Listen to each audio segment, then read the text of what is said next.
We did a lot of marketing for this event today, especially because one, the NAR settlement is basically what, 2 more days. There's a lot of confusion with buyers, sellers, confusion with agents. If you go through all of the Facebook groups right now, the big groups, there's still a lot of questions about what's going on. And the biggest thing that I've seen is agents are scared and they feel like they're not going to make any money. So we picked today's topic. How can you still make millions, right? How can you still make money in real estate through this wave? And of course, we got you here today. Why don't you introduce yourself really quick? Tell us who you are. Why should we even pay attention to what you have to say, your opinions today? And let's get going with that. Yeah, well, thank you. My name's Andrew Undum from Baltimore, Maryland. Should you pay attention to me? I don't know. Maybe you shouldn't, but um, I have a team here in Baltimore called the Sure Sales Group, and we typically do almost 200 million in sales a year, 400 to 500 units. And we're excited about the change because that's kind of really the only option you have. See, there's two choices in life. You either blame or take responsibility. And what I see a lot of people doing are blaming right now. They're blaming NAR. They're blaming the other lawyers. They're blaming the MLSs. Blaming doesn't get you anywhere, ever. So the alternative is you take responsibility and say, you are response-able. You can form your own response to this and move forward powerfully. And anytime there's a change, I don't care what it is, even small changes with forms, it's an opportunity for you to showcase value to the marketplace and say, hey, did you know this? This is how we're interpreting it. And this is how we can use this to your advantage, Mr. or Mrs. Client. Just so happens it's a massive change. There's massive opportunity for those who want to get after it and change just a little bit of the process, just a little bit of a process change. People are still going to be buying and selling homes. The question is, are they going to be buying and selling them with you? So it's kind of crazy right now. It started like, what's today's? In 2 days, it goes live here in Maryland. They already changed the MLSs. So we're in the throes of it. But again, we're excited. Yeah, here in California too, they've already gave us new forms for the listing agreement, buying agreement. They started that back in July 22nd, 23rd. They pushed new forms. They pushed a lot of content on how agents should start navigating the process.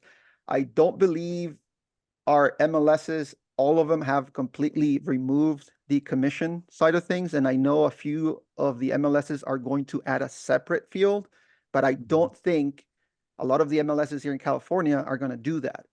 And of course, right, like you said, either you embrace the change and work through it, or like I've seen a lot of memes out there right now, everybody bailing, right? Going back to a 9 to 5, they're gonna want to wait it out. Us personally, we're building a team here in California as well. We've seen a little decline in conversations with New York agents trying to enter the market, and those who are entering the market don't even know what's going on with this new stuff. Yeah, it's the best time ever to bring fresh blood into the industry. No bad habits. They don't feel entitled to getting X% when they show up and fog a mirror and write an offer. So that's something I'm excited about. Anyone starting a team, running a team, I always found that the best people come from outside the industry. And not a lot of people want to train a new agent. They want Debbie, who has 20 years of bad habits for some reason, because she can type the offer in properly. It's so backwards. You have to do a little bit of the work up front, but it's a great opportunity. And I know a lot of people are scared. And look, if all you do is work with buyers, and there's nothing wrong with that, it could be scary because we don't know yet how this is going to pan out. It feels to me like they've kind of thrown a wrench in free market capitalism here, because this was always the most entrepreneurial, free market type thing you could do, because no seller has to list the house. We all know for sale by owners are a big thing. Off-market properties sell all the time. Here in Baltimore, a lot of stuff sells off the market with no realtor, real estate agent, period. So it's just going to be very interesting to see how the cookie crumbles. But I know for a fact that the best agents are going to make a lot more money. And that's And usually the case, right? The ones that stick and around.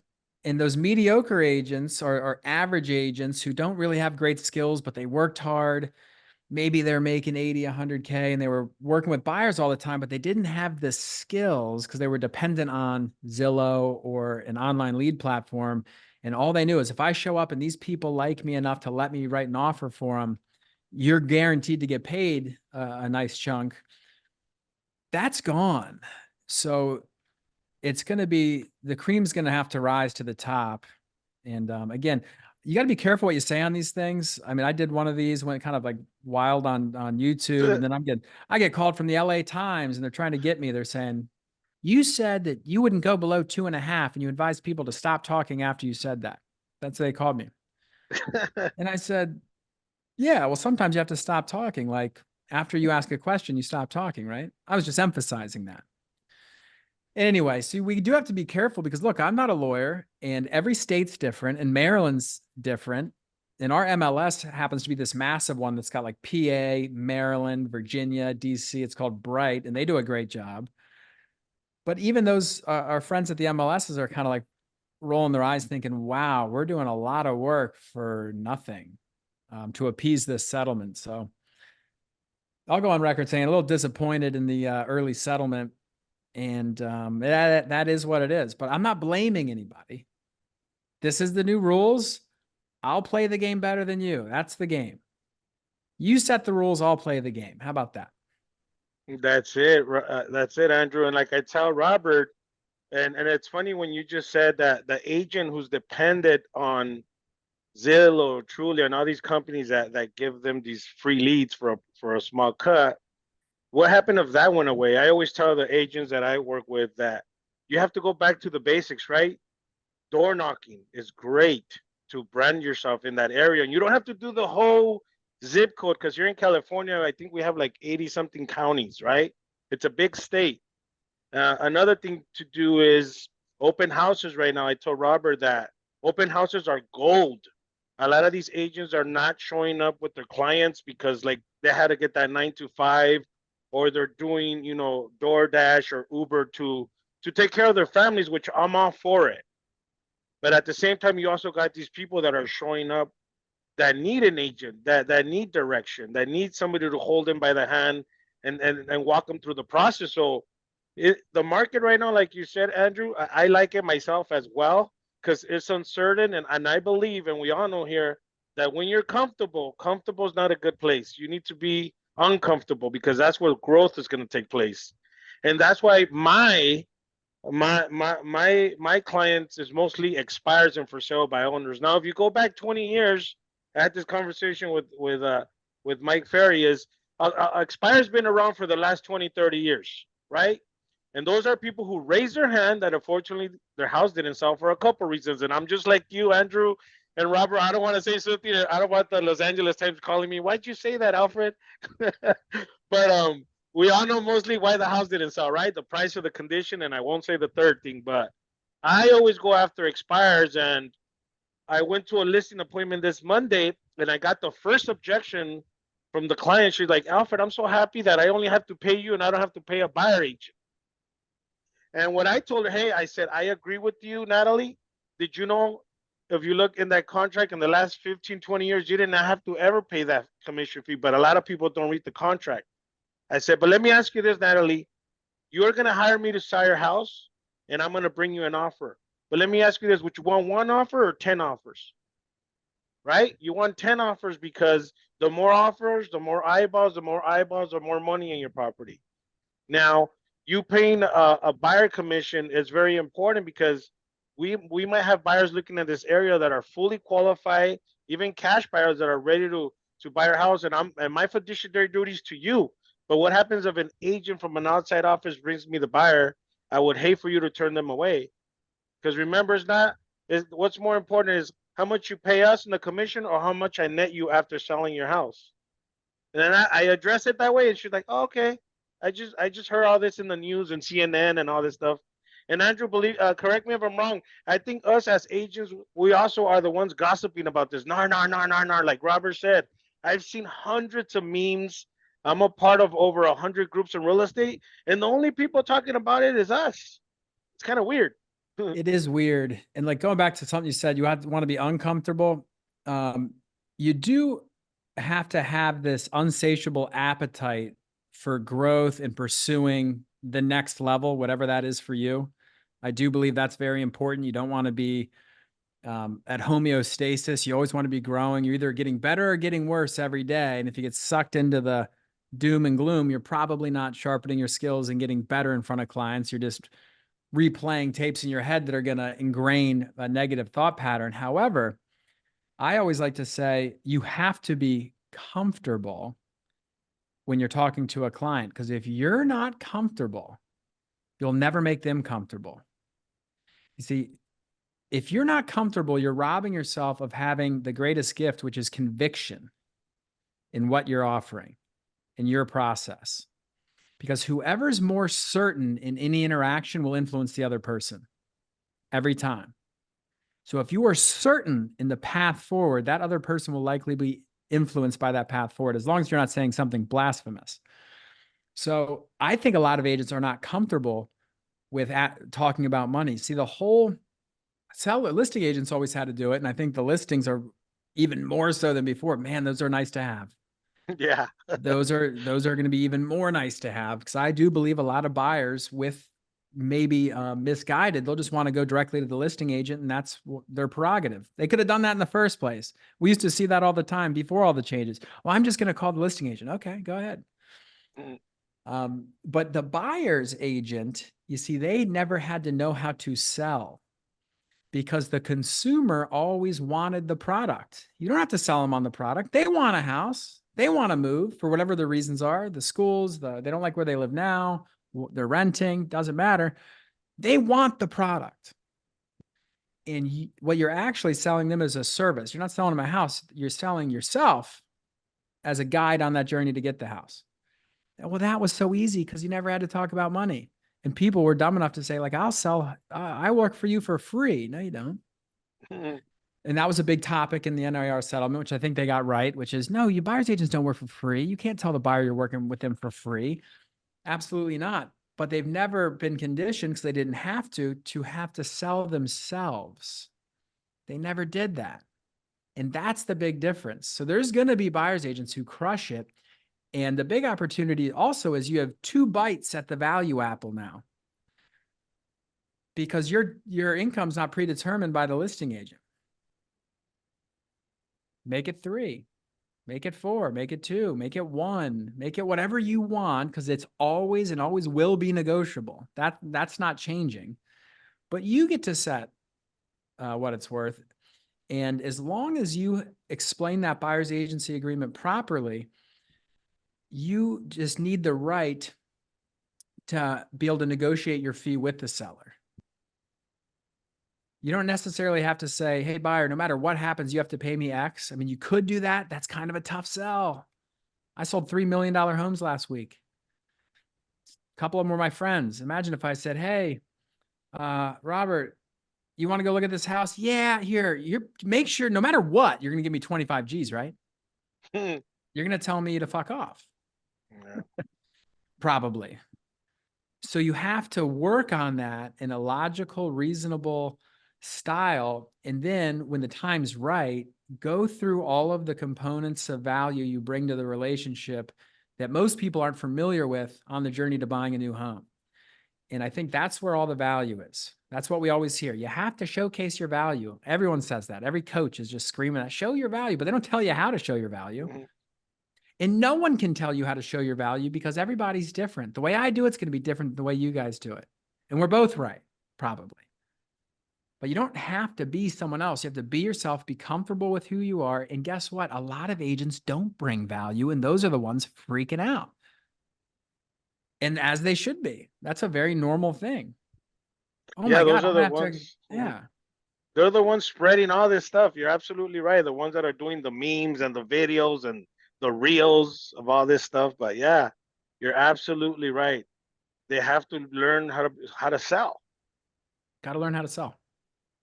Yeah, I think the biggest issue, right, like you mentioned, Andrew, was that the fact that prior to this, buyer agents would always say, "Oh, you don't have to pay me," right? Like what you said, I'll get compensated from the seller. And like you said, it was a set number. You would just go into the MLS. Okay, this listing will pay me 2%, 2.5%, 1%, and whatever that was already predetermined. But one of the things that you just mentioned that just came to me is now that doesn't have to be the rule anymore because you could bring it into the offer, right? Like we have to now. But let me ask you this, Andrew.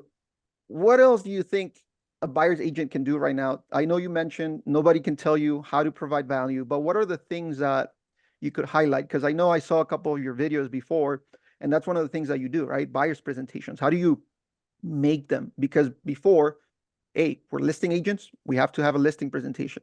Buyers, sometimes you don't even have to explain the process. You just get them on the phone, talk to them a little bit, connect them to your lender, and you move on, right? But now, how important is it to have a buyer's presentation in your, what do you think about that? Well, I'm glad you asked that because after I did this last video, it's 3 weeks ago. It gets like 2,000 views a week. It's got 40,000 views now. I'm getting inquiries every day from agents around the country. Can I get your buyer presentation? Back like 2 years ago, I did this one on listings and it went really well. And I did a couple big events and people always wanted the listing presentation, which I have right here. This is our listing one right here.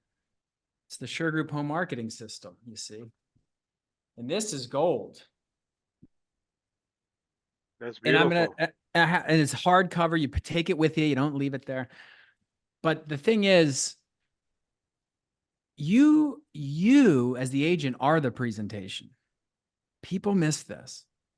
You bring in a slideshow or a booklet or whatever, that's worthless. That's called a crutch. That's called somebody who doesn't know what they're talking about and say, oh, let me see here. Oh yeah, let me talk about this. Because you don't know it. You're not unconsciously competent about it. So when you're talking about a presentation, and I agree, you have to say something, right? You have to show up, but they're buying you. They're going to buy the house. We don't know what house they're going to buy. And just like the seller's selling this house, but they're buying who's the person that's going to help me sell this and maximize my equity. You are the presentation. So you have to have this down and you just write out everything you're going to do. I always do it. I like a blank piece of paper is the only thing you need. If you're unconsciously competent. Now, it doesn't mean you have to start that way. And it's okay to have some certain things you want to show off.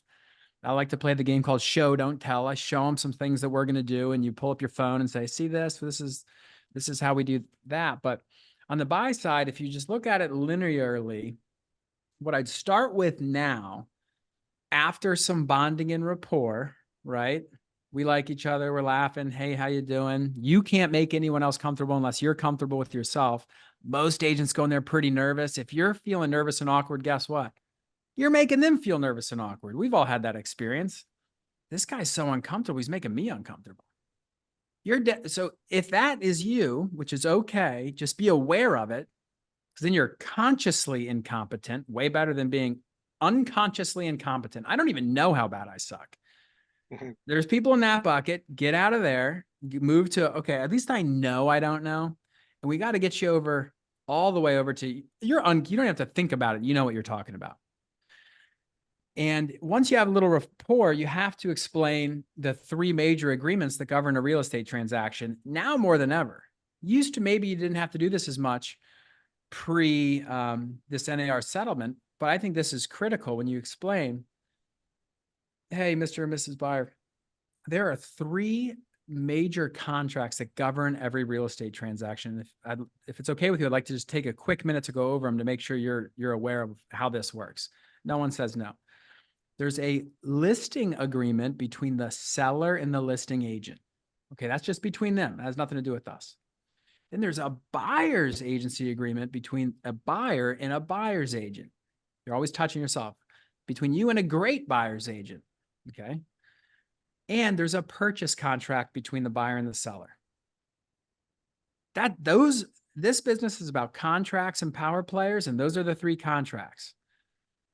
Okay, so and we can go into depth on that a little bit more, but I want to for brevity, I'm not going to dive into all the nuances of that.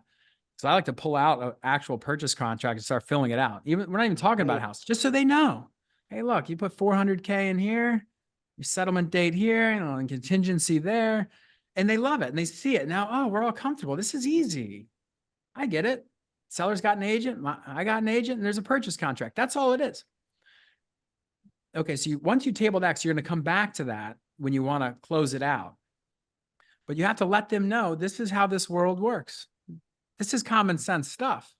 But people are so worked up about it that they skip over it, and they're whatever's buzzing in their head, they're freaking out. No, don't freak out. That's what it is. Now, some of the things that a great buyer will do, and what a great buyer's agent will help a buyer do to build equity before they buy a house, because that's what we want our clients to do. We want them to move into equity. We want to put you in the best position possible and get you what you want in a manner that's going to set you up for success in the future and have you say nice things about me on the internet. The only way we can do that is if you really understand this process, because we want our clients to know more than most real estate agents by the time this is done. And most often they do. Starts with a pre-approval. And then we can go into this. And I covered a lot of this on the other video, but there's a lot of value you can provide just in that first step. What a lot of agents do is they punch you off to their partner or whoever they're working with, and then they follow up with the partner. Did you get a hold of them? Can they qualify? What's going on? That's not value. That's not value. So you say, depending on if there's any critical dependencies on the financing, which normally they are, between how much money you want to part with, just because you have $1 million doesn't mean you want to spend $1 million. You have to figure out what down payment options and loan options are the best for you. And guess what? Every mortgage company has different products. So sometimes the bank can offer a better product than the credit union, and the mortgage broker can offer this product that's better in each unique circumstance. So you really have to understand what is available to you. In our market, based on your occupation, there's great deals for nurses. There's different programs for lawyers. The physician loan for doctors is unbelievable. Depending on what your median income is within certain census tracts, there's free money available. So there's like 100 of these things, but you just start hitting them. So I'm not sure if any of this is relevant to you because we haven't talked about it yet, but my goal is to ask you a lot of questions so I can point you in the right direction. So we're going to get you the lowest interest rate, take care of any special program that's available to you, and then have this loan officer, whichever one offers the best product for you. And guess what? It might not be the best for your neighbor, but it could be the best for you based on any number of factors. We're going to get this loan officer and we're going to have them verify all your assets. This is important. When you do a mortgage application with one of these companies, they're going to want to pull your credit and ask you some questions. We're going to take it 5 steps further. Send them everything. They're going to want your W-2s, your bank statements, your investment accounts, everything. So everything's verified. And now we have a verified pre-approval and a lender who knows how strong you are and your purchasing power is established. So that person's on our team. So when we actually find a house, me, you, and the lender can kind of coach that seller on how to talk, the listing agent on how to talk to their seller on how qualified of a buyer you are. Most buyers agents don't do this. Most buyers don't do this. And that's why they lose offers. We're not going to let you do that. Okay, so that's just one piece. Now there's 20 of those pieces, but just on that pre-approval, see, that's a different conversation. I'm a guide. I'm your steward. Hop on Noah's Ark. Let's go. No one's talking to them like that. You know, want to know why? Because they're so freaked out about saying, oh my God, what if I have to ask them to pay me something? No. You don't talk about the money until after you've shown all the value. Man, I'm hearing gold. When you're talking, Andrew, I'm like, my ears are ringing. It's super awesome what you're covering because you're absolutely 1000% right. A lot of these buyer agents don't do buyer presentations, or like you say, they just pan them off to the lender. Hey, are they qualified? They don't do nothing like that. That is awesome. But I have a separate question for you. I know you have a team, right? I'm starting to get more busy, Andrew, and what would be the best advice? I think this is more of a personal question. I'm gonna take advantage because I know you have an awesome team. What would be the best advice you can give me? And this is a question for me: is because I need that. I'm gonna start needing leveraging somebody, and I'm looking for, like you said, do I get that person that's been in the business 20 years without the bad habits, or do I get the ones that are young and they're hungry and they're ready to go? It's a tough question. You can find talent anywhere. You need to find someone who wants to learn and who wants to grow, and you'll find out pretty quick, regardless of how unskilled they are, because you can teach the skills. Almost every human being is capable of being really good, but they have to have some innate desire that comes from within. You can't give it to them. You can't want their success more than them. And a lot of times you will, because you need it. Like, shit, you got overflow. You need help. And that's a recipe for disaster. Because, they say unspoken expectations are just premeditated resentments. You're going to end up resenting these people unless you're so clear on what you want. And I find most agents, most team leaders, this goes from team leader to agent, agent to consumer. If you're not clear on what you want, and if you're not clear on how you want the other person to act, to respond, to move forward, how the hell are they going to be clear? You're not. And most people haven't taken the time to really design, this is exactly what you're going to do to get what you want. And that's the other thing. It's just this is more of a leadership thing. It's not what you want. It's what they want. And does that align with what you want? It's a more intense exercise. I used to think all this was bullshit, like mission, vision, values, core principles. It's not. It's really not, because it helps you move forward. You got to get people in the right seats on the bus or get them off the bus, right? Yeah. So that's a tricky question. In a perfect world, you'd want an experienced agent who's saying, and I think there's going to be a big opportunity for this too. They're saying, you know what? I thought I was good. I can grow with you. Help me help you. If you can find that person, great. If not, you got to find someone from scratch. It takes more time. You have to take 2 steps back before you can take a step forward. But most guys like you, Alfred, you don't want to take a step back. Nah. You'll just get frustrated because they mess something up. And here's the rule I have for myself and for clients. This is the same. Like, my customers kind of sometimes are my agents, right? And the clients, because you have 2 jobs there.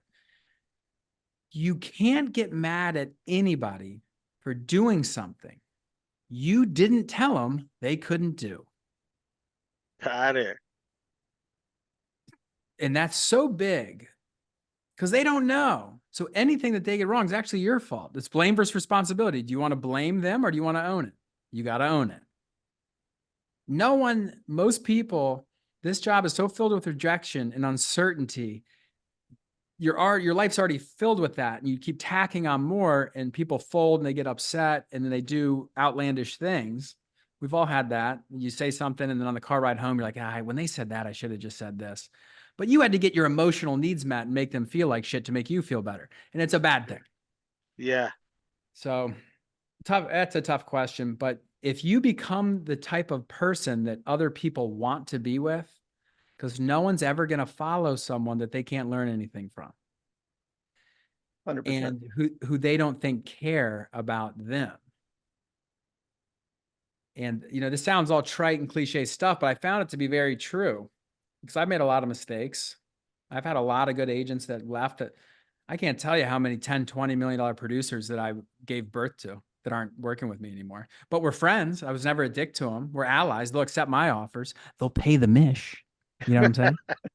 Yeah. That's funny. I'm kidding. Disclosure. I don't know if they'll pay the mish. I don't know, Right. but I can have this business is about relationships. Yeah, that is so true. And real quick, I know I don't want to get off Robert's topic. Real quick, just so that it's set in stone, I know we have over 30 people. How important, Andrew, is to script and role play right now, especially when the question comes up, I don't want to pay a buyer agent, or vice versa, the buyer doesn't want to pay the agent. How important is to role play? How do you, in your team, how important do you recommend role playing and scripting it? How important is that? I think it's very important. And to be honest with you, we don't do it. I don't do it. I know I should do it, but I think about it all day long. Okay, awesome. So you can role play with yourself. Common misconception that you have to get a buddy and be easy and say yes to everything I say and make it easy or whatever. however role play goes, you can do it. If you can declutter your mind and just say, I know if they say this, I'm going to say that. And look, when someone asks me, here's like, this is a gem. Okay. I'm not sure if I've ever shared this, but this is, if anyone asks you, why should I hire you? Why should I pay you? Why should we go with you? Any number of those things. There's a million of variations of that, right? The answer is this. I don't know. Maybe you shouldn't. But I'd like to ask you some questions. No, because that's not what a salesperson does. Yeah. They're expecting you to say, oh, well, I'm number one and I've done this and this and this and this and this. No. Say, well, I don't know. Maybe you shouldn't go with me. So disarming. It's called a pattern interrupt. You say, but I'd like to ask you some questions to figure out if it makes sense. And look, at any point in time, please raise your hand and say, this isn't going to work out because I do not want to waste your time. And I certainly don't want to waste mine. But I think most often, like, look, we sell 500 homes a year, 2 a day, every weekday. We help a lot of people. You can read the reviews. I think we're probably a good fit, but I don't even know myself. So if it's okay with you, I'd like to go over the 3 components of the 3 contracts and some of the value we bring to the buyers, and then you decide. And I will not be offended. This doesn't have to be weird. You're just trying to buy a house. So I don't want to get in your way. Then they love you for that. That's awesome. Give people permission to say, stop talking to me and leave. What a gift. Oh, I don't have to waste my time with this person anymore. Trash. There you go. I started deleting a lot of follow-ups. Yeah, people treat, no one has ever woke up in the morning and said, you know what I want to be today? I want to be a real estate lead. I want to get treated like a real estate lead. That's not what they don't say that. But that's what we do. This is a human being who wants what's best for them and their family. And oftentimes, even when they think they know what's best, there's a lot of components of value. And your job is to make their light bulb go off. Oh, shit, maybe there is a better loan program for me.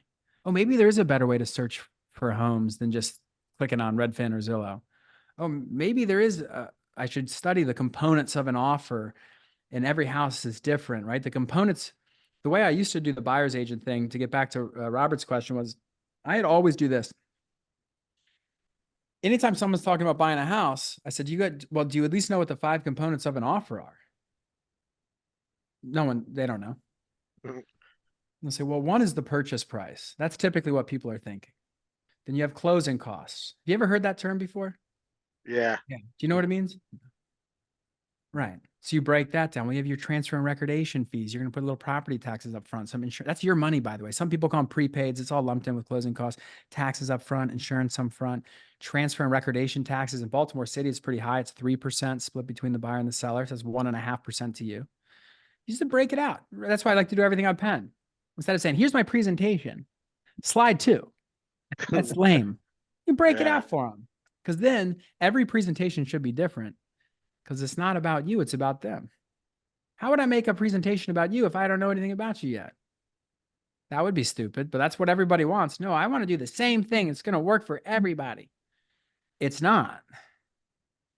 No, but purchase price, closing costs, contingencies. My job is to protect you. Okay, we're not going to give our power away here. The seller has one house to sell. We can buy whatever we want. So when we make an offer, we put contingencies in there. So we have the right to buy the house. We don't have to buy that house. You should never feel any pressure. I'm going to make sure you don't. So we're going to do this offer properly. Purchase price, closing costs, contingencies, appraisal, financing, home inspection. You guys get that.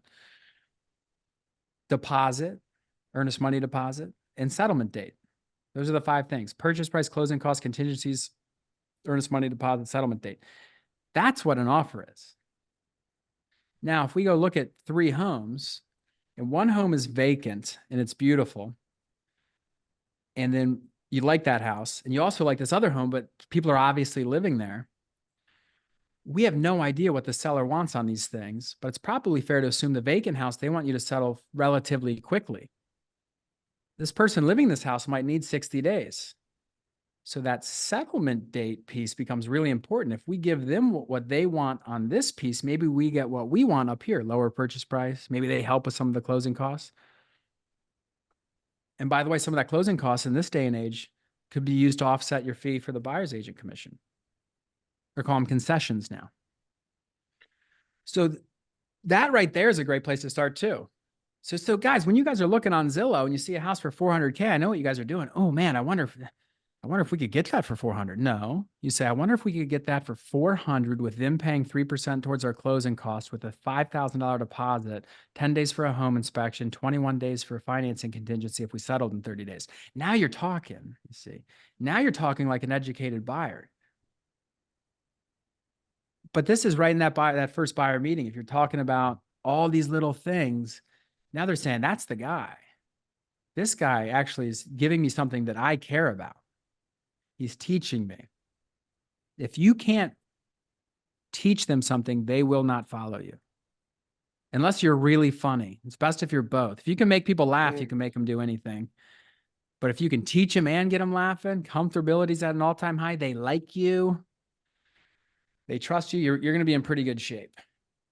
That is awesome, man. Thank you so much for sharing those nuggets. I'm sure Robert. Hey, there's 30 people following me. Can you follow me on Instagram? I'm trying to get these follower count up. It's at Undum. Yeah, come on, guys. Let's make sure we follow Andrew. I got this stuff all day. Yeah, fire away more questions. I'm here. All right, guys. Yeah, if you yeah. have questions, drop them in the comments. You should be able to just type or choose everyone at the very top of your chat box. Post those questions, and a lot of nuggets, a lot of value, Andrew, especially about what when you talked about the teams. Of course, we're here for the NAR settlement stuff, right? I was just talking to one of our agents yesterday, and I think setting up clear expectations with your team member is so important. And just a quick conversation sometimes doesn't cut it. You know, I suggested, hey, put it in writing, put it in a binding contract, so there are no wrong expectations, because you know exactly what you want. Anything that's clear will not end up in issues.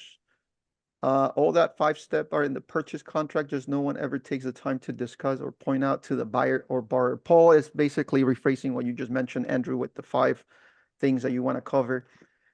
I think now more so than ever, it's more important to understand that if you're not going to be putting in the time and the work to provide that value, sitting down with those buyers and going through this whole explanation and building that report, you're going to stay behind. You're going to be in the back. Now, with that said, though, doing this with every single buyer, right, especially you building a team, how scalable is that going to be? And how do you make it better? Like, how do you make it better so that, because I mean, now let's say, for example, you have to spend 30 minutes, an hour with buyers, right, to explain this whole process. You're not just pawning them off to your lender, so you're not even going to know whether they qualify or not. How do you manage all that stuff? Well, I don't think it's scalable, for one, and that's a good thing because it's dynamic. It's a fluid environment. How you talk to somebody that you meet at an open house will be different than how you talk to somebody that you met at the bar. Oh, my sister's thinking about buying a house. It's different than if you get someone to come to your office and they're serious, they want to talk about it. So it's not, you have to be able to, again, unconsciously competent, try to give them what they need in the moment. It's not, we're not in a vacuum. What agents would love is say, hey, every time I get a buyer, I'm going to sit down and they're going to want to sit down at my office and let me talk at them for an hour to make sure they understand this. That's not the case. If they don't want to hear it, don't say it. But so you have to get permission. Okay. You have to get permission to go over this. I like to call this an upfront contract. This is verbal. Okay. It's not a contract, but you want to give, if you really want to give people what they want, and look, a lot of times people don't know what they want, but you still got to try to give it to them. Just like when Steve Jobs pulled this out of his pocket and he goes, I made a phone so sexy, you're going to want to lick the buttons off of it. There's not even a button on here. No one knew they wanted that. You didn't know. Everyone had their BlackBerries say, you want this? Boom. So you have to show them what they want. But how you do that is anytime you're meeting with somebody, after you have a little bit of rapport, you can't come out of the gates, guns blazing, and start dropping knowledge on them. You say, what types of things would you like to go over in order to make the best use of your time? That's what you ask a buyer. Hey, is there anything like, what types of things would you like to have some comfortability around in order to make the best use of your time today? what you're getting there is their agenda. They'll tell you if you can shut up for a minute, they will tell you what they want. So you have to ask them that. What types of things would you like to go over in order to make the best use of your time? They'll say, hey, well, whatever they say, doesn't matter. You write it down. Doesn't matter what they say. They'll say, hey, we're just looking at buying. We got to get out of the school. We like the area. We're just trying to figure out whatever. They'll hit a bunch of things. They'll say, hey, a lot of times, not saying it's the case here, but most buyers have never really fully understood the 3 major agreements that govern a real estate transaction, the 5 steps of an offer, the current market dynamics in this zip code in this county, which is just a relationship between active pendings and solds, and the 7 key steps throughout the timeline of buying a home where we can provide a lot of value.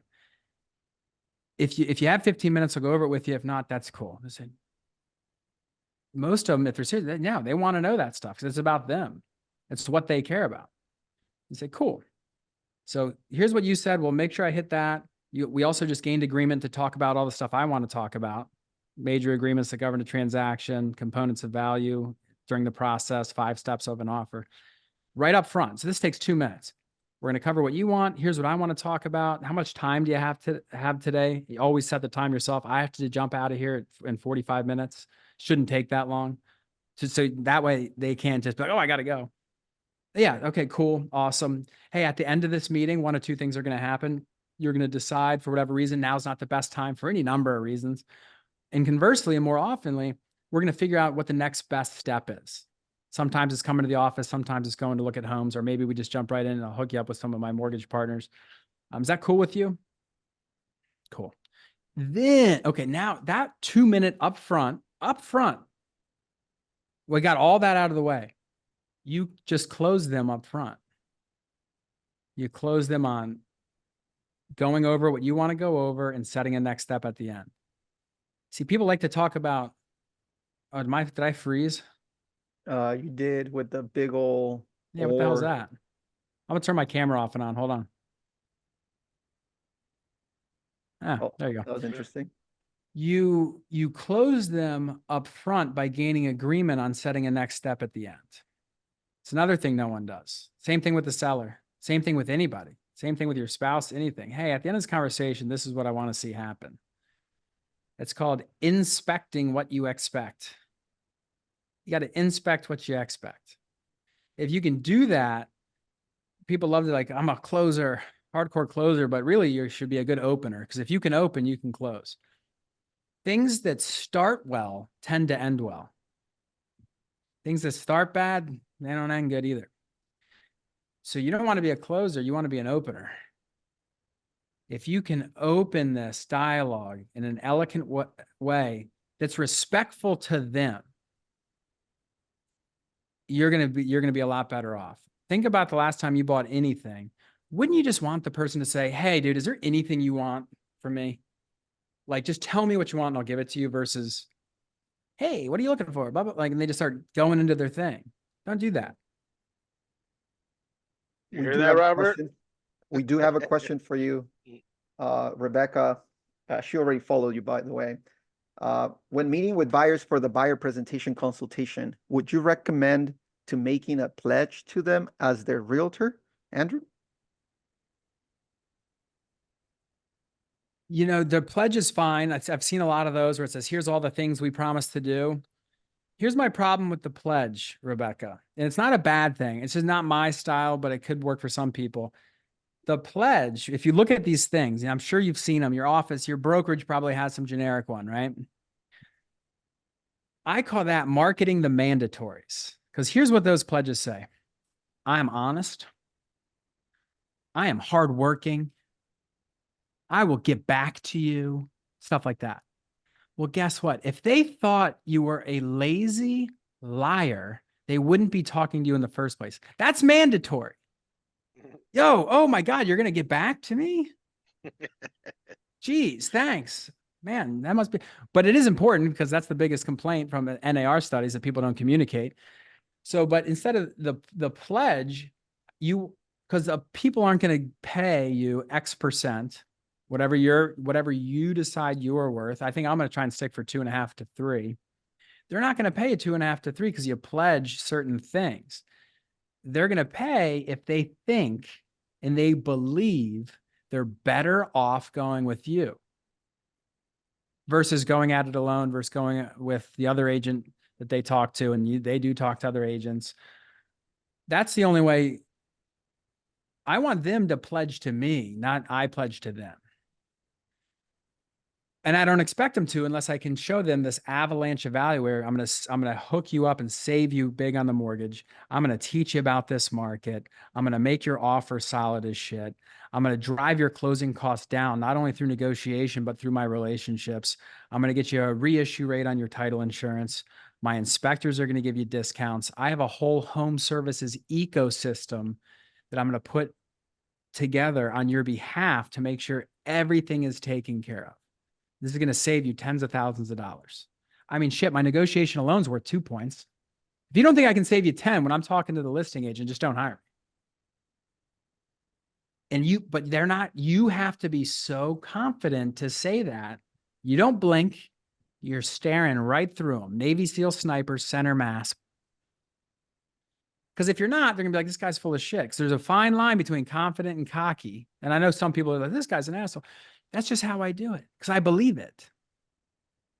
And if you get really good at this and you're fluid in how you talk about the market research, the whole search process and how the IDX works and how MLS works and expireds and coming soons and how builder listings work and all your loan options and how you gather intel. Once you find a property you like, what a great agent does is we know we get paid in direct proportion to the information we gather, not the information we give. I will gather everything about this house forensically.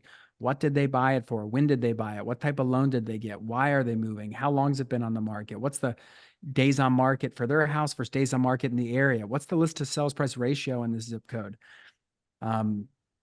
How many showings have they had? What are they looking for? Does that seller have any critical dependencies on time frame and pricing? We gather information so we can structure an offer where you're going to win, but they still get what they want. See, if most agents don't do this because they're driving DoorDash, because they don't do this all day, every day. So if you're not super fluid with how you're delivering that, you don't need a presentation.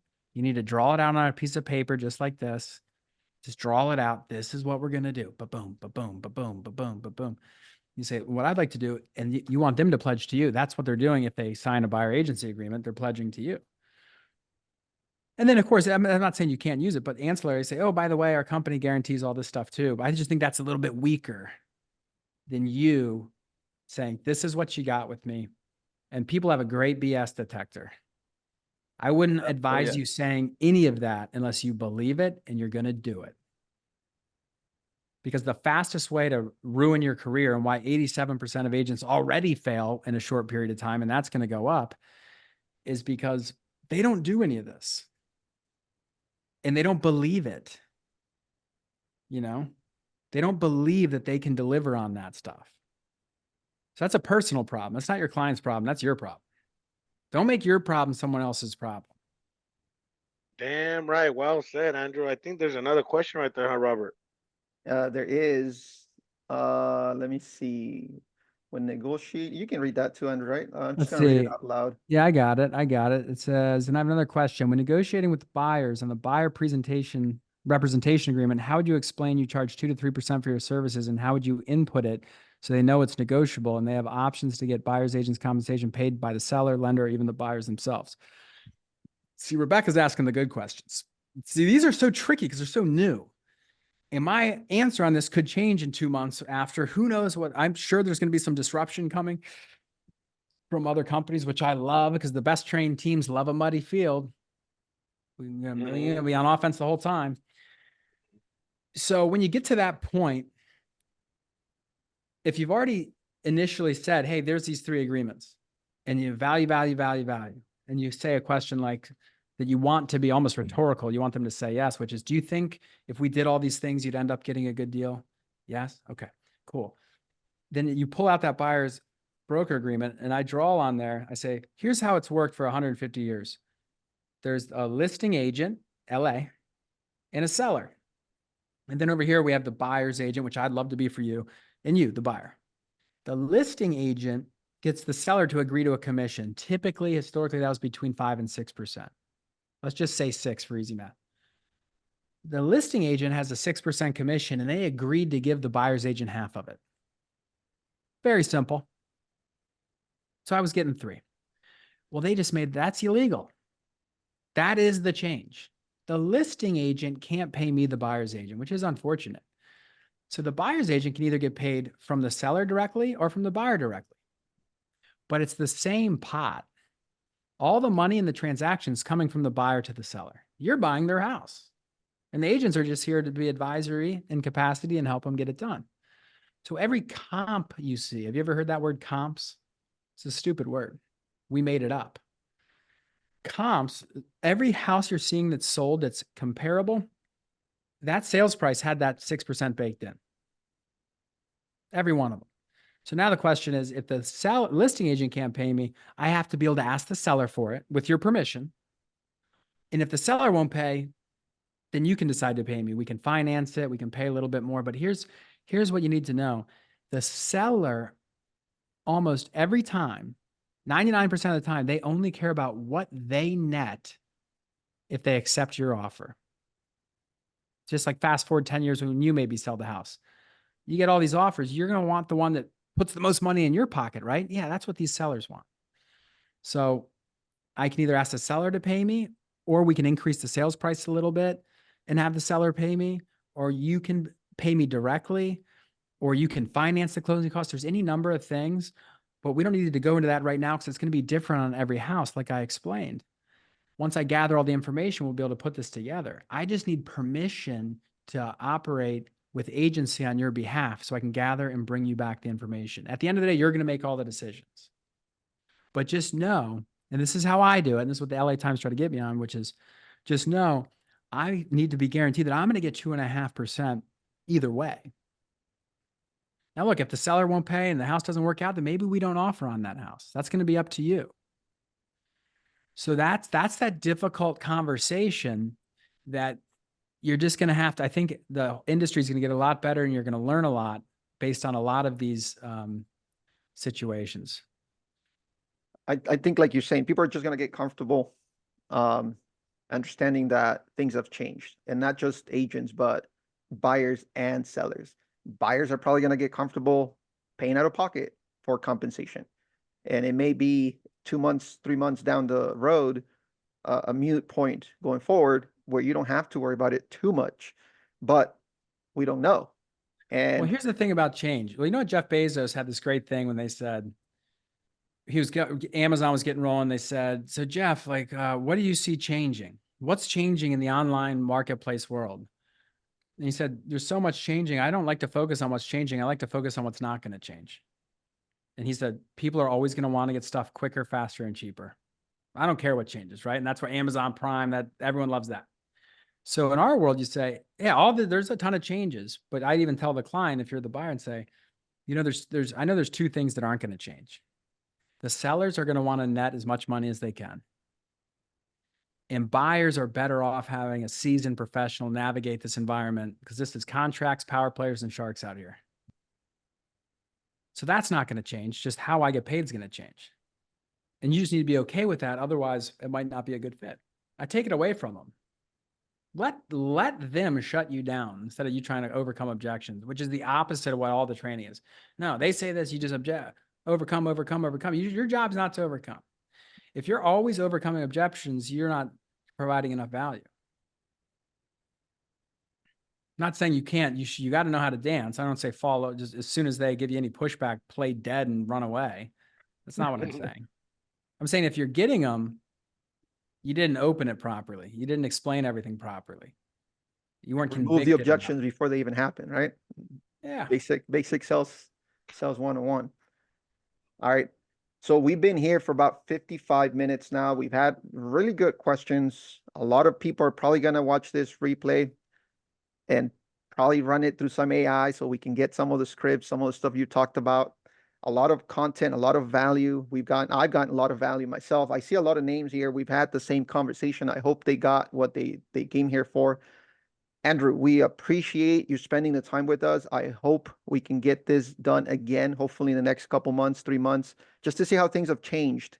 You know, what kind of results we're going to be getting, how we implement what we've learned today, and any last closing statements, words that you can give to encourage agents to keep pushing, right? Concentrate on what doesn't change, like you said. What can we do, or how can you end this so that people, you know, leave this webinar, this training super pumped, super happy, and completely motivated to continue just to start making money? The motivation's got to come internally. I'll tell you that.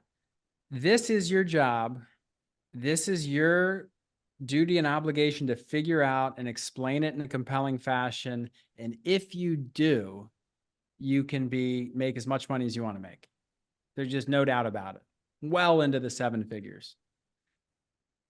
But if you don't want to do this, and you don't, because it's so stressful and it's so hard and it's so underappreciated, particularly on the buyer side, who's showing the houses, who's writing the offers, who's scheduling the inspections, who's handling the title company, the mortgage company, the buyer's emotions, who's doing the final walk, the buyer's agent's doing all that stuff.